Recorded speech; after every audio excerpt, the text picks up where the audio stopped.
वो जो सोने की चिड़िया कहा जाता है ना कि भारत सोने की चिड़िया था, वो एक्चुअली उन्होंने सिर्फ बंगाल रीजन को देख के ही दिया था। उस मलमल का कपड़ा इतना बारीक कहा जाता था कि पूरा थान जिससे हाथी को ढका जा सकता वो एक अंगूठी से पार हो जाता था। लेकिन कहा जाता है कि अंग्रेज़ों ने कोई कसर नहीं छोड़ी उस चीज़ को ख़त्म करने की। बंगाल में विभाजन होता है, 2200 किलोमीटर का भारत का बॉर्डर है जो बांग्लादेश से आज भी लगता है। वहाँ से काफ़ी बड़ी संख्या में रिफ्यूजी आने लगे जिनके लिए बंगाल बिल्कुल रेडी नहीं है। आज बीजेपी इलेक्शन तो लड़ रही है ममता के अगेंस्ट, लेकिन ममता बनर्जी से उन्हें पता है कि कंपटीशन टक्कर मिलने वाली है। अच्छी बात यह है कि लोगों के लिए वो खड़ी हुई थी। संघर्ष की जो कहानी है वो अपने आप में बहुत बड़ा टॉपिक है।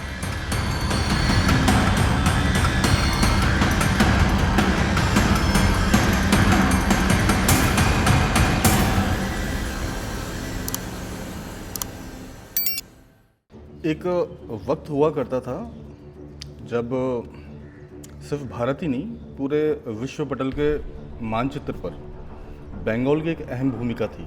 आप शिक्षा की बात करें, चाहे राजनीति की बात करें, चाहे संस्कृति की बात करें, चाहे व्यापार की, मतलब आर्थिक रूप से भी बंगाल बहुत मजबूत हुआ करता था। और उस वक्त रविंद्रनाथ टैगोर जैसे महान विचारकों ने इस बंगाल को एक नई ऊंचाइयों पर पहुंचाया, एक बहुत बड़ी पहचान के रूप में इसको स्थापित किया। लेकिन उस बंगाल को देखते हैं और आज के बंगाल को देखते हैं तो बड़ा एक फ़र्क नज़र आया।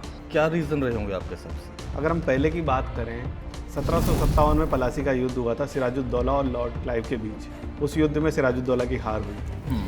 कहा जाता है कि जब लॉर्ड क्लाइव यहाँ से लंदन गया था, अपने साथ 3 लाख पाउंड लेके गया था। वो वापस आता है, फिर दोबारा जब जाता है तब 4 लाख पाउंड लेके जाता है। अगर हम उस वक्त की बात करें, पूरी दुनिया की जीडीपी का 25% अकेला भारत हुआ करता था और भारत में भी अकेला बंगाल 40% शेयर रखता था।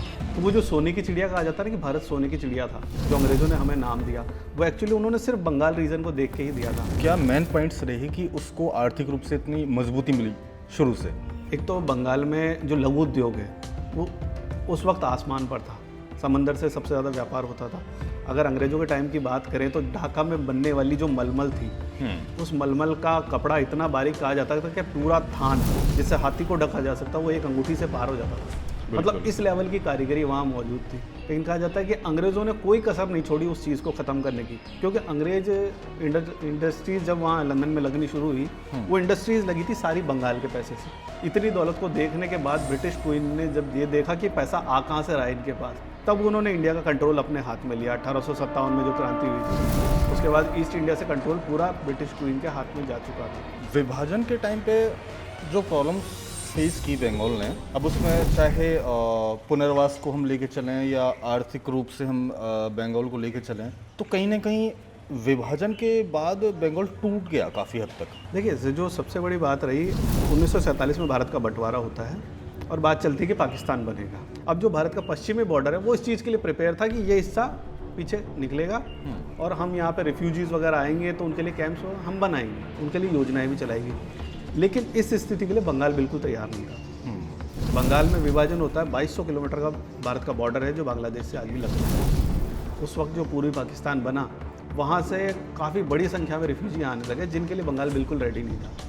ना इस तरह के कैंप्स वगैरह वहाँ बनाए। लेकिन उनकी क्या मजबूरी थी कि वो पूर्वी बंगाल छोड़ के, मतलब नया जो बांग्लादेश बना, वहाँ से बंगाल आने की क्यों उनके वो थी कि मतलब क्यों आना है उनको? देखिए, 1947 में जब बंटवारा हुआ तो वो सबको पता है धर्म के नाम पर हुआ था। तो जाहिर है कि जैसे पाकिस्तान में जो आज का पाकिस्तान है, लाहौर, कराची, यहाँ पे दंगे स्टार्ट हुए।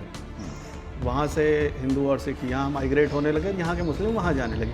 सेम स्थिति इधर भी थी पूर्वी बंगाल में। अगर हम बात करें, जो बंगाल कभी भारत का एक एलीट ग्रुप हुआ करता था कि जहाँ से विचार पैदा होते थे, जहाँ सोच पैदा होती थी। आप रविंद्रनाथ टैगोर ले लीजिए, ईश्वरचंद्र विद्यासागर, बंकिम चंद्र चटर्जी, राजा राम मोहन रॉय, इवन साइंस जगदीश चंद्र बसु जैसे लोग साइंटिस्ट हम बंगाल ने दिए। तो वो विचारकों की एक राजधानी कह सकते हैं कि बंगाल भारत में 50 साल आगे की सोचता था। ऐसे नहीं, बिल्कुल पुराने टाइम को अगर देखा जाए तो बड़े विचारक जितने भी थे, अब वो उनको चाहे आप साहित्य के रूप में देखो या शिक्षा के रूप में देखो या आर्थिक या राजनीतिक रूप में आप देखो, तो बड़े लीडरशिप जो मिली इंडिया को, उसमें बंगाल को एक बड़ा हाथ था। इसका सबसे बड़ा कारण था अंग्रेज जब भारत में आते हैं तो अंग्रेज़ों को काम करने के लिए, छोटे मोटे काम करने के लिए कर्मचारी चाहिए थे। उन्होंने क्या किया, लॉर्ड मेकाले इंडिया आता है बिल्कुल। और वो अंग्रेजी शिक्षा का प्रचार करता है। यहाँ के लोगों को इंग्लिश सिखाई, अंग्रेजी पढ़नी सिखाई। अब जब अंग्रेज यहाँ पे बच्चों को अंग्रेजी पढ़ा रहे हैं तो उसमें फ्रांस की क्रांति पढ़ा रहे हैं। बच्चों ने सवाल किया कि फ्रांस में क्रांति क्यों हुई, कि वहाँ आज़ादी की क्रांति हुई। अब जब वो बच्चे ये चीज़ सुनेंगे कि यार फ्रांस में क्रांति हुई है आज़ादी के लिए, तो गुलाम तो हम भी हैं, मतलब आज़ाद हमें भी होना चाहिए। फिर आप पढ़ाते हो अमेरिका के बारे में कि दुनिया का पहला देश जहाँ ह्यूमन राइट्स की बात हुई, तो ह्यूमन राइट्स मतलब क्या, कि जो आम आदमी है, जो नौकरी पेशा आदमी है, जो किसान है, उसके भी अपने अधिकार हैं। तो जब वो अपनी सोसाइटी में देखता है यार हमें तो अधिकार नहीं है, तो वो विचार कहीं ना कहीं अंग्रेजी किताबों से ही उन लोगों ने सीखे, तो वो अंग्रेजों के सामने खड़े होकर बात करने लायक हुए। आईसीएस की परीक्षा, जैसे आज हमारे आईएएस की परीक्षा होती है, आईसीएस बंगाल में हुई। लेकिन बंगाल में 1967 में एक टर्निंग पॉइंट आया। 1967 आते आते बंगाल में इलेक्शन होता है और वहाँ यूनाइटेड फ्रंट की सरकार बनती है, जिसमें मुख्यमंत्री बनते हैं अजय मुखर्जी। पहली पार्टी थी शायद वहाँ। बिल्कुल। उसके बाद 1977 आते आते ज्योति बासु की सरकार बनी सीपीएम की।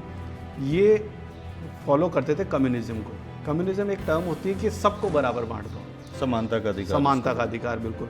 ये टर्म आता है रशिया, चाइना जैसे देशों से। इसमें ये कहा जाता है कि सबको समान अधिकार होना चाहिए, यानी कि अगर एक मजदूर काम कर रहा है पूरे दिन में 8 घंटे तो उसे 100 रुपया मिलेगा, तो एक जो अधिकारी कमरे में बैठा है 8 घंटे वो काम कर रहा है तो उसे भी 100 रुपया मिलेगा। समानता का अधिकार की अगर हम बात करते हैं तो ये चीज़ सोचने में बड़ी अच्छी लगती है, लेकिन प्रैक्टिकली पॉसिबल नहीं। और सेम टाइम पे अगर मैं बात करूँ बंगाल में ही, तो कट मनी और कैडर सिस्टम, बिल्कुल ये कम्युनिज्म का एक पार्ट है। कम्युनिस्ट पार्टीज़ में ये होता है कि जो आपका ज़िले का अध्यक्ष है, वो ज़िले में कुछ भी काम होगा, चाहे वहाँ प्रधानमंत्री की कोई योजना लागू हो, चाहे वहाँ किसी भी तरह की सरकारी स्कीम आती है, चाहे गरीबों के लिए आए, चाहे सड़क बने, चाहे बिजली का खंभा लगे, उसमें जो भी आदमी पैसा कमा रहा है, जो मेहनत कर रहा है, उसको 1% शेयर उस बंदे को देना पड़ेगा। मतलब वो पैरेंटल सरकार से, मतलब उसके थ्रू ही सारे काम होंगे, उसके बिना कोई काम नहीं। वो आपने सिस्टमेटिक कर दिया कि अगर ठेका मिलेगा तो मेरे पार्टी के कार्यकर्ता को मिलेगा। 1969 के आसपास इसकी शुरुआत कम्युनिस्ट पार्टी नहीं की थी। हाँ, इसकी शुरुआत हो चुकी थी। वहाँ पे क्या है, जैसे 1965 से पहले या 56 के अप्रॉक्स, ये जो ड्यूरेशन था, इसमें बंगाल ग्रोथ कर रहा था। वहाँ पे 2 तरह की इंडस्ट्रीज थी, ठीक है। जूट की मिल, जो खेतियाँ थी, सारे खेत वगैरह वो जा चुके थे बांग्लादेश में। तो वहाँ पे एक तो जूट प्रोडक्शन मिल्स थी, दूसरा इंजीनियरिंग का काम होता था। जो रेलवे को पार्ट चाहिए थे, जो भी चाहिए थे, वो बंगाल प्रोड्यूस करता था। 56 का एक दौर आता है, 56 से 65 के बीच में, जब भारत में भुखमरी फैली, अकाल फैला। हमने अमेरिका से अनाज देने की भी गुहार लगाई, अगर आपने देखा हो। बिल्कुल। जो हमें ऐसा अनाज मिला था जो जानवर भी खाने से मना करते। बिल्कुल। जहाँ रेलवे का बजट 260 करोड़ रुपए पहले हुआ करता था, वो 65 आते आते 90 करोड़ रह गया। मतलब इतना बजट में कटौती की गई, तो जो छोटे धंधे थे, छोटे बिजनेसमैन थे, वो पूरे खत्म हो चुके थे। मतलब आपने जो एक छोटा बिजनेस अगर लगा के 10, 20, 50 लोगों को अगर रोजगार दे रहा है, तो उसको पूरी तरीके से ख़त्म कर दिया। फिर इसके बाद जब 1967-69 का दौर आता है, अजय मुखर्जी की सरकार आती है, उस वक्त क्या हुआ कि मजदूर संगठन बन गए। यहाँ उन्होंने पूरा कंट्रोल अपने हाथ में ले लिया है। 65 में बंगाल में होती हैं 168 स्ट्राइक्स होती हैं उस वक्त। हाँ, 65 में 168 स्ट्राइक हुई एक साल के अंदर, जिसकी वजह से 50 कंपनियां बंद हो गई। हाँ, क्योंकि मजदूर हड़ताल भी वहाँ का एक बड़ा मुद्दा रहा। हाँ, अब 1967 आते आते जो ये स्ट्राइक 150-160 के अप्रॉक्स थी, ये बढ़कर हो गई 679, जिसकी वजह से आपकी वहाँ 128 कंपनी बंद हो गई। और उस दौरान कम्युनिस्ट पार्टी सत्ता में थी। हाँ, जो मजदूर संगठन थे वो इतने पावरफुल हो गए थे कि पहले तो वो घेराव करते थे। घेराव करने का मतलब है कि आपने किसी फैक्ट्री को रोक लिया कि यार हमारी मजदूरों की ये डिमांड है, ये आप पूरी कीजिए। पश्चिम बंगाल में जब लोग माइग्रेट हो रहे थे, तभी भी ये एक बड़ा प्रॉब्लम क्रिएट हुआ था कि वहाँ के मजदूर जो बंगाल में आ रहे थे, वो इतनी कम दर पे काम कर रहे थे कि यहाँ के जो लोकल लोग थे वो काम नहीं कर पा रहे थे। वो भी एक बड़ा रीज़न रहा था वहाँ। एक तो बंगाल पहले से ही एक्सेप्ट नहीं कर रहा था उन लोगों को। उसके बाद इतने सारे एक बहुत ज़्यादा संख्या में जब वो लोग आ गए और वो यहाँ श्रमिक बन के आए बेसिकली स्टार्टिंग में, तो श्रमिक के रूप में जब आए तो मतलब कहते हैं ना कि इतने कम पैसे में काम करना शुरू किया उन लोगों ने, क्योंकि उनको खाना पीना अनाज कुछ तो चाहिए था रहने के लिए, मतलब जीवन जीने के लिए। तो उन्होंने अपनी रेट ही इतनी कम कर रखी थी कि जो यहाँ लोग रह रहे थे, जो बंगाल के लोग थे, वो उनसे परेशान थे, क्योंकि वो काम नहीं कर पा रहे थे उतने कम पैसे में। ये बहुत अच्छी आपने बात कही। अब देखिए सरकार कैसे खेलती है। 77 में ज्योति बासु की सरकार बनती है। सरकार बनने से पहले वो अपोजिशन में थे। अपोजिशन में उनका मुद्दा था कि यार बांग्लादेश से जो आ रहे हैं रिफ्यूजी आ रहे हैं वो भी तो हमारे ही लोग हैं, वो भी बंगाली बोलते हैं। ठीक है, कुछ साल पहले आप हमसे अलग हुए लेकिन हमारे अपने हैं वो, तो आप उन्हें यहाँ लाइए, यहाँ बसाइए, क्योंकि वहाँ उनकी जान को खतरा है, वो मारे जा रहे हैं। जब वो लोग वहाँ आए और उन्होंने आके कहा कि यार उनके जो भी लीडर्स थे कि सर अब आपकी सरकार बन गई है, आपने हमारा मुद्दा उठाया था, अब आज हमें बसने की जगह दी थी, उस वक्त उन्होंने हाथ खड़े कर दिए कि नहीं यार ये हमारी प्रॉब्लम नहीं है। मतलब एक तरफ जब आप अपोजिशन में थे, आपने मुद्दा बनाया, आप सरकार में आए, सरकार में आते आपने हाथ खड़े कर दिए, नहीं यार हम नहीं देख सकते, हमारा कंट्रोल नहीं है। उन्होंने कहा कि यार आप लोग बस जाइए, हम परेशान नहीं करेंगे आपको, आप अपना देख लो, हम नहीं कर सकते, सरकार कुछ नहीं कर सकती इसमें। तो बंगाल में सुंदरवन डेल्टा है, वहाँ पे उन्होंने एक आइलैंड चुना, छोटा सा जंगल में एक आइलैंड था मरीज झापी करके, चारों तरफ पानी से घिरा हुआ। वहाँ पे उन्होंने जंगल वंगल साफ़ किए, बसना शुरू किया। अब जब वो बसने लग गए, काफ़ी टाइम गुजर गया, तब एकदम से सरकार को लगता है कि यार ये तो यहाँ पे जंगल के बीच में रह रहे हैं, इन्होंने पूरा टाउन डेवलप कर लिया। तो सरकार उनको कहती है कि आप खाली कीजिए यहाँ से। अब उन्होंने कहा कि सर हम बड़ी मुश्किल से यहाँ बसे हैं और आप भी लोग हमें सपोर्ट कर रहे थे किसी समय, आज जब हम आपसे बिना रिसोर्स बिना कुछ भी लिए हम यहाँ पर बस गए हैं, आज आप हमें निकाल रहे हैं। तो स्थिति यहाँ पहुँच गई थी कि जो पुलिस थी, पुलिस ने उस आइलैंड को चारों तरफ से घेर लिया। ना उन लोगों के पास खाना था, ना पानी था। 15 दिन तक वहाँ कई बार गोलियाँ चली। इवन लोग वहाँ पे जो पानी था, जो प्रदूषित पानी था, उसको पीने से कई मौतें भी हुई। असली आंकड़ा आज तक कभी सामने नहीं आया है कि एक्चुअल मौतें कितनी हुई थी, लेकिन कहते हैं कि नंबर बहुत बड़ा था। मतलब जो आपका कभी मुद्दा हुआ करता था, आपने उससे हाथ खड़े कर दिए। सेम हुआ, आपने पहले कहा कि यार बंगाल में रोज़गार नहीं है, बंगाल में इंडस्ट्रीज़ नहीं है, बंगाल का युवा बेरोज़गार है। 77 में जब आपकी सरकार बनती है, तब आपने इंडस्ट्रीज़ को आने से साफ मना कर दिया, क्योंकि बड़ा बिजनेसमैन तो आपको लगता है यार दुश्मन है। जब वहाँ व्यापार नहीं होगा, बिजनेस नहीं होगा, एक देखो एक बड़ा पेड़ होता है, उसी की छाया में छोटे पेड़ पनपते हैं। एक बड़ी इंडस्ट्री लगती है तो वो बड़ी इंडस्ट्री सिर्फ अपना पेट नहीं भर रही है, वो उसमें काम करने वाले हज़ारों लोग भी हैं। इवन उस बड़ी इंडस्ट्री को सप्लाई करने के लिए छोटी छोटी इंडस्ट्रीज लगती है जो छोटे छोटे पार्ट्स उसे देती है। इवन सबसे बड़ी बात अगर मैं आपको बताऊं, 1967 में यूनाइटेड फ्रंट की सरकार बनती है सेंटर में, जिसमें प्रधानमंत्री बने HD देवगौड़ा।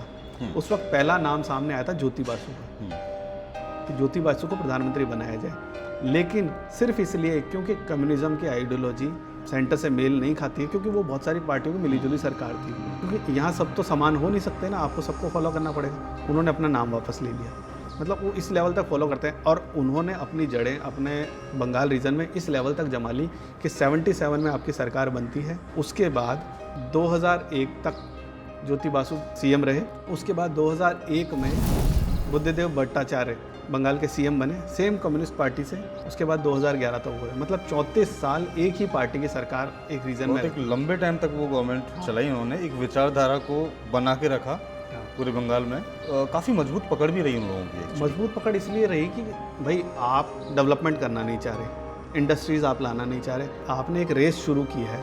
उस रेस में ये होता है कि एक फर्स्ट आता है, एक सेकंड आता है, कोई थर्ड आता है, कोई लास्ट आता है। लेकिन आप ये कह रहे हो कि नहीं सबको बराबर आना है, तो फिर प्राइस सब में बराबर बटेगा, तो फिर कोई भागेगा क्यों? बिल्कुल।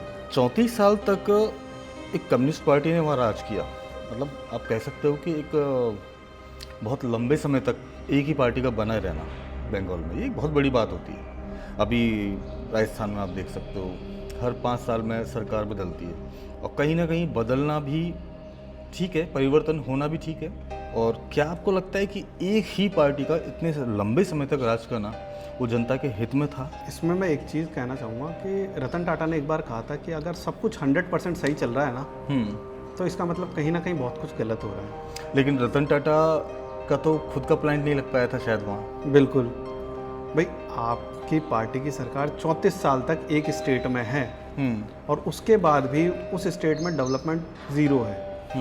बंगाल में स्थिति ये है कि बंगाल में एक टर्म चलता है पॉलिटिकल वायलेंस। पॉलिटिकल वायलेंस मतलब अगर इलेक्शन है तो बम भी चलेगा, गोली भी चलेगी, लोग मरेंगे भी। सर, वायलेंस से मुझे याद आया कि नक्सल का एक बड़ा पॉइंट था। नक्सल काफ़ी प्रभावी रहा वहाँ पर बंगाल में, और क्यों नक्सल शुरू हुआ वहाँ पर? ये जो नक्सलवाद की शुरुआत भारत में हुई, वो हुई 1967। नक्सलबाड़ी जगह से बंगाल से शुरुआत होती है।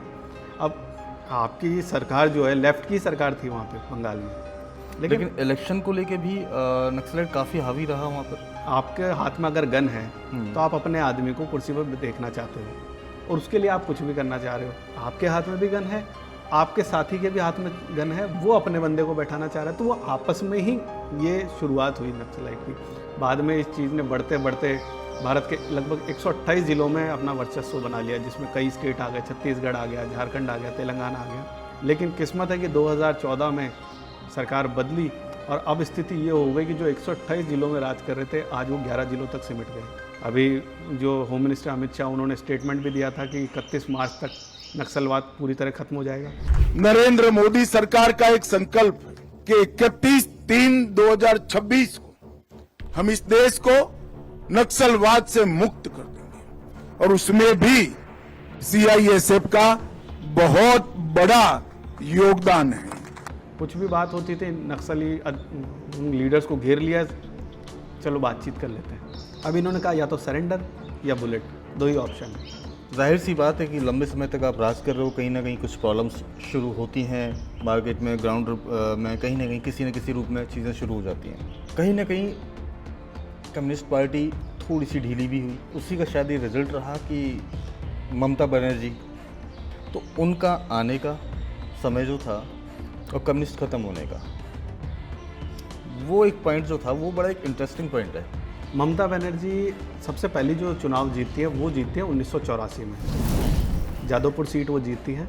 इंदिरा गांधी का हत्याकांड हुआ ही था और उसके बाद भारत में कांग्रेस, प्रो कांग्रेस एक लहर थी जिसमें बहुत सारे लीडर्स कांग्रेस के जीते। उस वक्त ममता बनर्जी कांग्रेस में ही हुआ करती थी, तो वहाँ से उनकी शुरुआत हुई। अब ममता बनर्जी की सबसे बड़ी खासियत है, आप चाहे उनका सपोर्ट करें चाहे ना करें, लेकिन आपको पता है कि वो एक दमदार लीडर है, दमदार कंपटीशन है, क्योंकि वो ग्राउंड पे रहता है। ममता बनर्जी कोई गाड़ियों में नहीं घूमती हैं, इवन आज भी वो अपने पारिवारिक घरों में रहती हैं अपनी फैमिली के साथ। तो जब ग्राउंड पे आप काम कर रहे हो ना, तो आपको पता है कि कहाँ क्या चल रहा है। हमारे कई बड़े बड़े लीडर हैं जो एसी बंगलों में बैठकर, विदेशों में बैठकर चर्चा करते हैं, तो उसका कंपटीशन अगर ग्राउंड पे खड़े हुए आदमी से, तो भीड़ उस आदमी को देख रही जो मेरे साथ सड़क पे खड़ा है। तो ये बहुत बड़ा कंपटीशन है। आज बीजेपी इलेक्शन तो लड़ रही है ममता के अगेंस्ट, लेकिन ममता बनर्जी से उन्हें पता है कि कंपटीशन टक्कर मिलने वाली है, मतलब कांटे का मुकाबला है। कहीं ना कहीं एक बहुत स्ट्रॉन्ग लीडरशिप उन्होंने अपनी बनाई बंगाल में। ममता बनर्जी के लिए ये भी कहा जाता है कि उनको कब वो क्या डिसीजन लेंगी किसी को नहीं पता होता। उन्होंने बीच में कांग्रेस भी ज्वाइन की थी। कांग्रेस में जब वो रही तो कांग्रेस में ममता बनर्जी जब कांग्रेस में थी तो 1992 में ब्रिगेड परेड ग्राउंड में एक सभा होती है। सभा में वो अपना रिज़ाइन डाल देती अचानक से, किसी को कोई जानकारी नहीं, रीज़न क्या है। बाद में ममता बनर्जी को मनाया जाता है, मना के जैसे तैसे कांग्रेस में रखा जाता है। फिर बाद में ममता बनर्जी कांग्रेस से अलग हो गई टाडा आने के बाद। टाडा कांग्रेस ही लेके आई थी, लेकिन ममता बनर्जी ने कांग्रेस में रहते हुए इसका विरोध किया।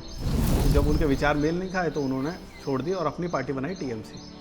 मतलब जो उनकी एक शुरुआत थी, तो देखा जाए तो आज भी उनके नेचर में कोई परिवर्तन नहीं है। जो एक एंग्री लेडी के रूप में उन्होंने एक शुरुआत की थी राजनीति में आने की, आज भी बिल्कुल हूबहू। लेकिन हाँ, अच्छी बात यह है कि लोगों के लिए वो खड़ी हुई थी स्टार्टिंग में। जो उनका एक हम लोग कह सकते हैं कि संघर्ष की जो कहानी है वो अपने आप में एक बहुत बड़ा टॉपिक है। जो उनके शुरुआती दिनों में जो उन्होंने संघर्ष किया वो अपने आप में एक बहुत नेवर एंडिंग टॉपिक हम बोल सकते हैं कि अभी वो बहुत बड़ा टॉपिक है। ममता बनर्जी शुरुआत करती हैं अपनी एक रेप विक्टिम को न्याय दिलाने से। जब वो ग्राउंड पे उन्होंने बहुत कुछ सहा, वो उस वक्त एक मंत्री थी, लेकिन उसके बाद भी स्थिति ये हो गई थी कि उनकी भी बात नहीं सुनी जा रही थी। उसके बाद 2005 में एक अगस्त 2005 का वीडियो जब पार्लियामेंट में ममता बनर्जी रोते हुए दिखती है। जब इस स्वरूप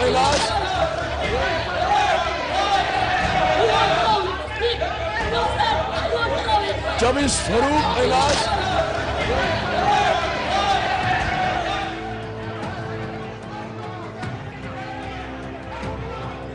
वो रो क्यों रही है?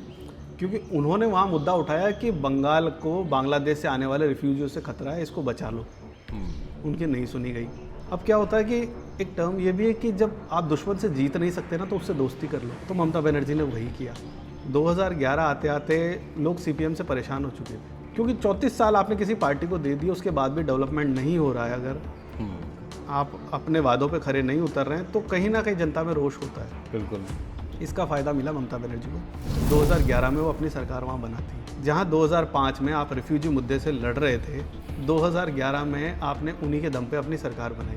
ये एक बहुत बड़ा फैक्टर है, आप चाहे मानिए चाहे नहीं मानिए, चाहे आंकड़े कुछ भी कहते हो, लेकिन ये कहीं ना कहीं सबको पता है कि बांग्लादेश से बहुत बड़ी संख्या में रिफ्यूजी आते हैं, बिल्कुल। जो वहाँ बस रहे हैं, जिनके आधार कार्ड भी बन रहे हैं, जिनके वोटर आईडी भी बन रहे हैं, और वो एक तरफा वोटिंग करते हैं। तो ये बंगाल में एक बहुत बड़ा मुद्दा है इस वक्त, क्योंकि नक्सल की समस्या खत्म हो चुकी है। बिल्कुल।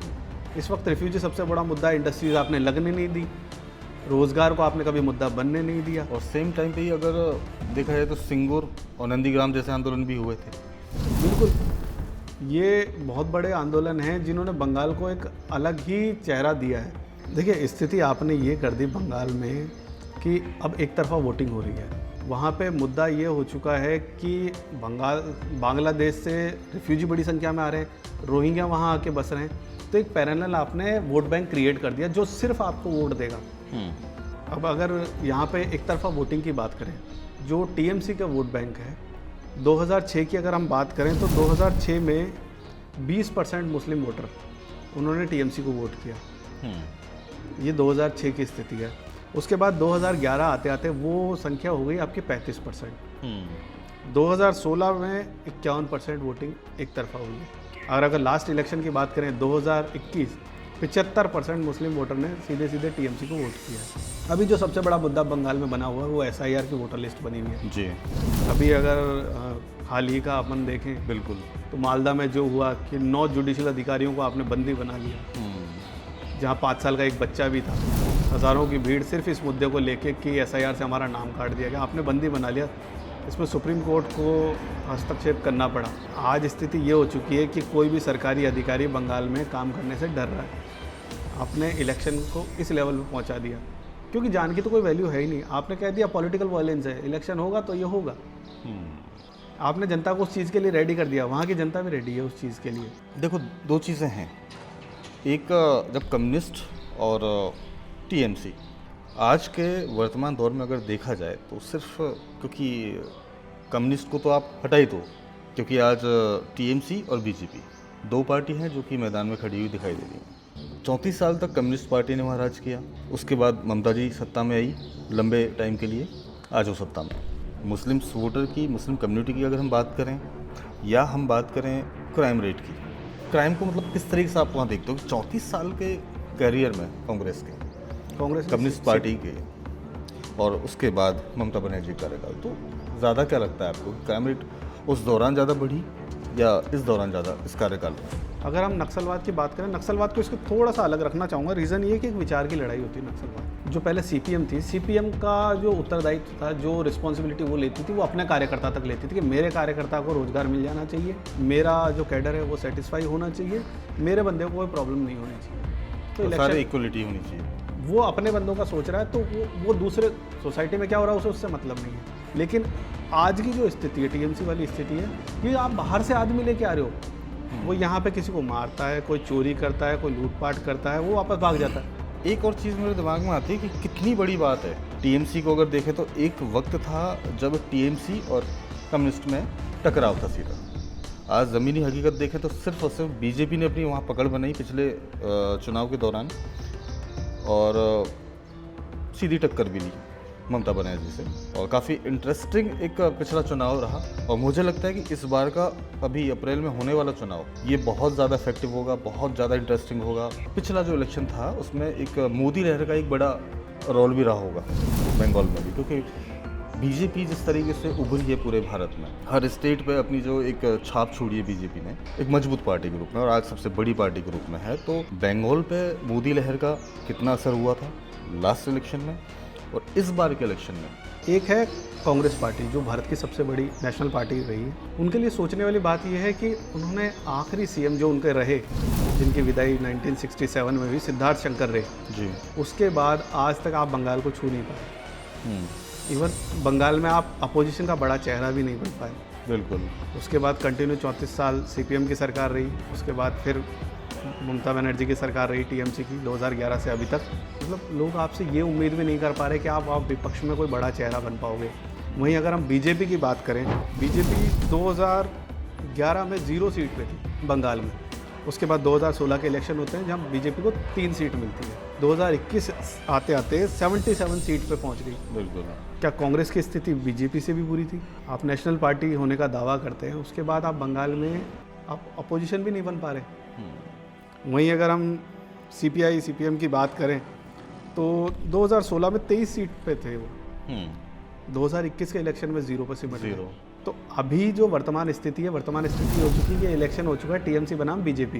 बंगाल में 294 सीटें हैं, सरकार बनाने के लिए चाहिए 148 सीट। आज के जो ओपिनियन पोल आ रहे हैं, ओपिनियन पोल में कोई भी दावे से ये नहीं कह सकता कि सरकार कौन बनाएगी, क्योंकि ममता बनर्जी का कंट्रोल है। आप चाहे मानिए ना मानिए, ममता बनर्जी का कंट्रोल बंगाल पे इतना अच्छा है कि इलेक्शन में अगर दोबारा उनकी सरकार बनती है कोई बड़ी बात नहीं होगी। वहीं बीजेपी 2021 में 77 सीट पे थी, अगर उनको सरकार बनानी है 148 सीट लानी होगी उनको, यानी कि बिल्कुल डबल। लेकिन बीजेपी पूरा दावा ठोक के कह रही है कि इस बार हम लोग बंगाल जीतेंगे। देखिए, इलेक्शन से पहले वो दावा ठोकना ज़रूरी भी है, आपका वोटर तभी कन्विंस होगा, आपकी पार्टी तभी मोटिवेट रही।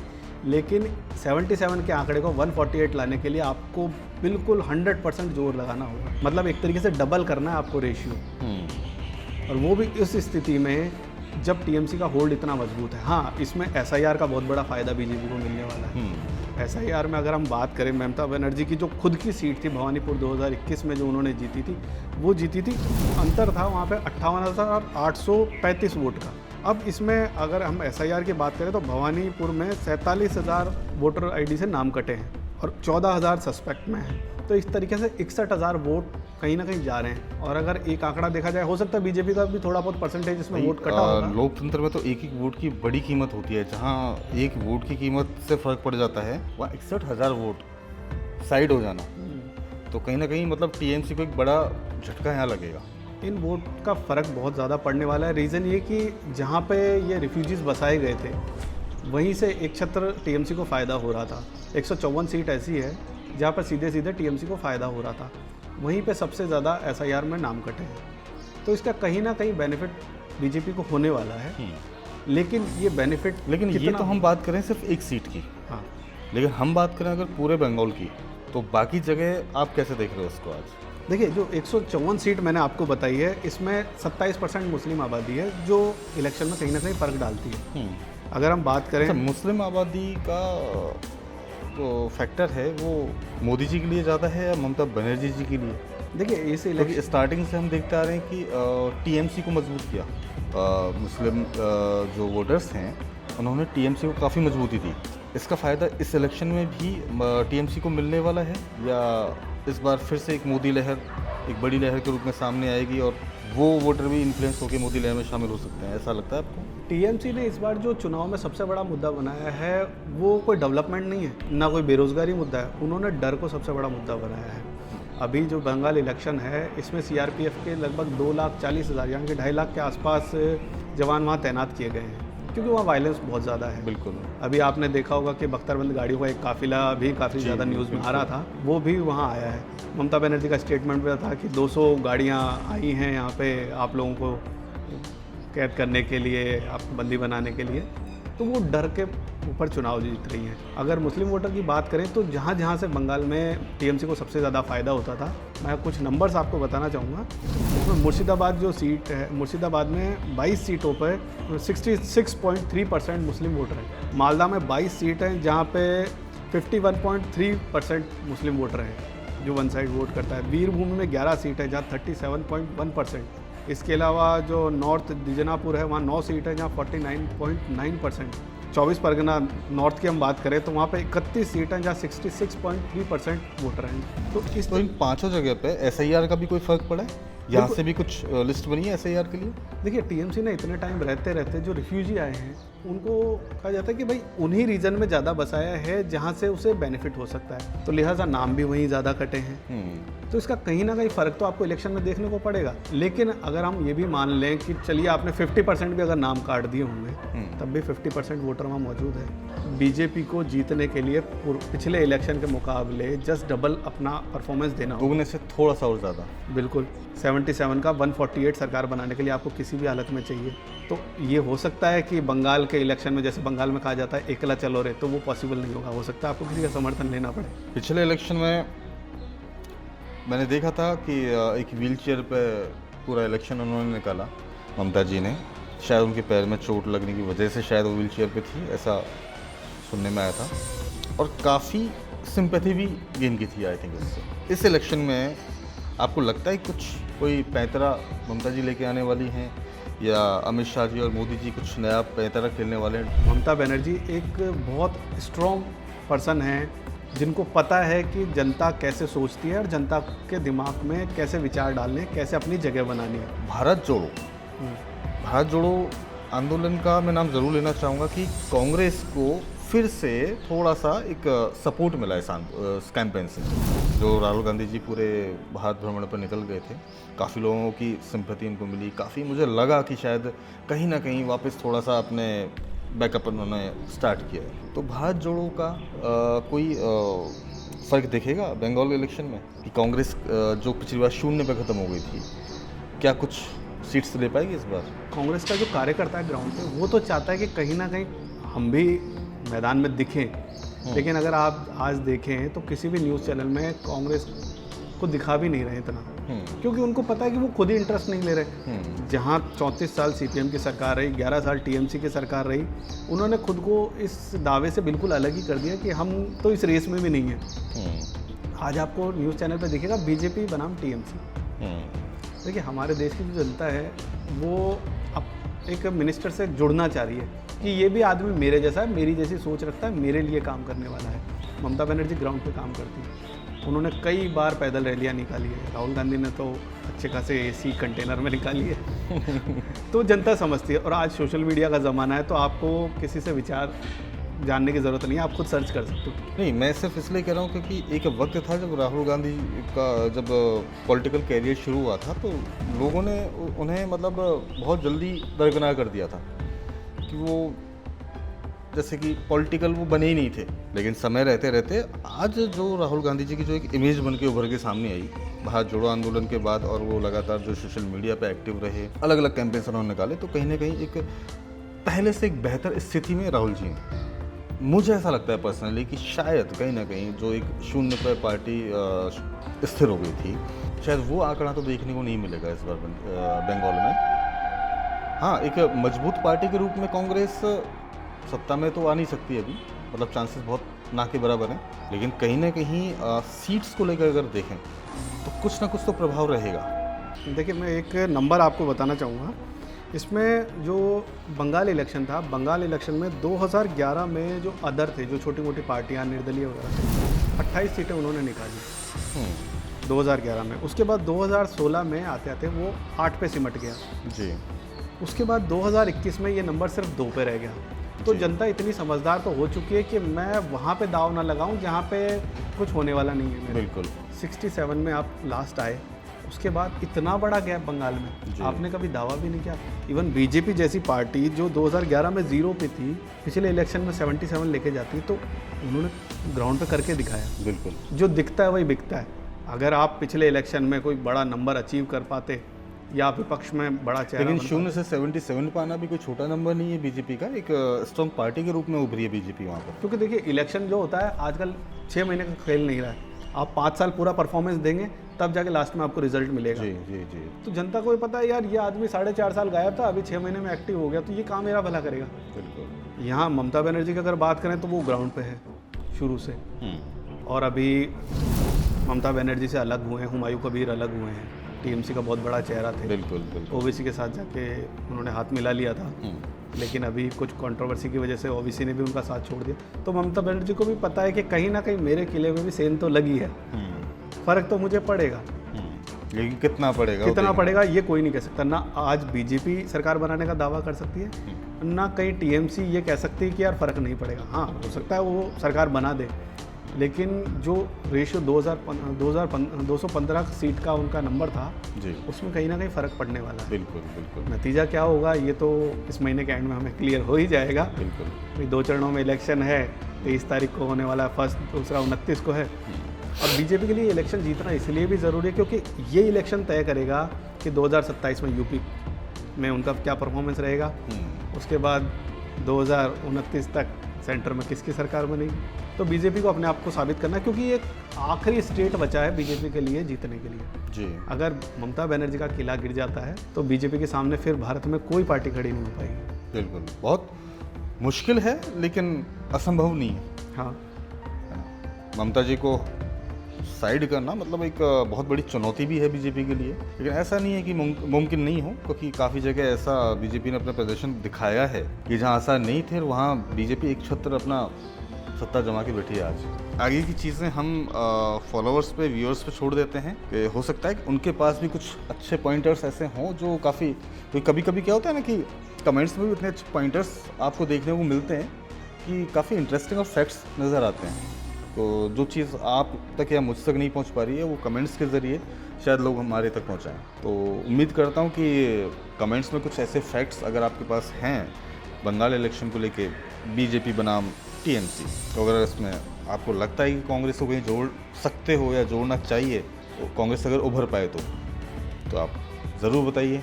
बिल्कुल आपने सही कहा। मैं तो ये चाहूँगा कि जो लोग ग्राउंड पे बंगाल में रह रहे हैं, जिनको वहाँ की एक्चुअल स्थिति पता है, वो कुछ ऐसा इन्फॉर्मेशन हमारे साथ शेयर करें जो हम अपने हमारे चैनल्स पर कमेंट्स को दिखा सकें, उन नंबर्स को हम दिखा सकें और फैक्ट्स जनता तक पहुंच सकें, क्योंकि जो ग्राउंड पर रह रहा है उसको रियलिटी ज़्यादा पता है, बजाय इसके कि न्यूज़ चैनल पर कोई आंकड़ा कोई बता रहा है। कॉन्स्टिट्यूंसी वाइज अगर कुछ डेटा अगर वहाँ से मिलता है कमेंट्स में, तो हम नेक्स्ट वीडियो में कोशिश करेंगे कि हर कॉन्स्टिट्यूंसी में क्या एक ग्राफ चल रहा है, और उसमें अच्छी बात ये रहेगी जिन लोगों के कमेंट्स होंगे आई थिंक उन लोगों को भी हम लोग इंट्रोड्यूस करेंगे अगली वीडियो में। तो बने रहिए हमारे साथ हम्बे टॉक्स पे। अगली बार फिर से एक नए टॉपिक के साथ मिलेंगे। नमस्कार।